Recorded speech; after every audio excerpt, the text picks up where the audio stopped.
Truth is, I'm not really a good person. Oh yeah, that is true. Pearl, I think I should. The reason I kept my eyes to the ground around other men was never to avoid hurting you.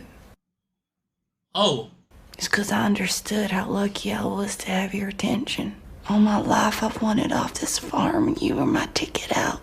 I made sure to never let you see who I really was.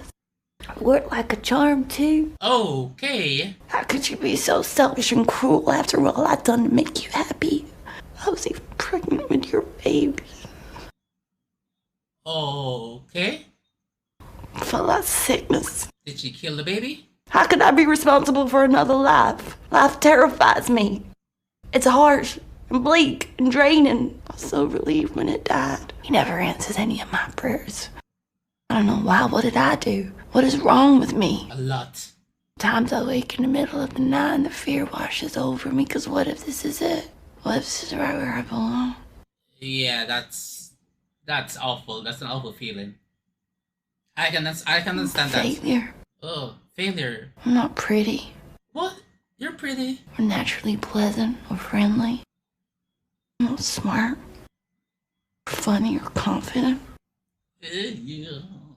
I'm so scared that when you finally come home, you'll see me and be frightened like everyone else is.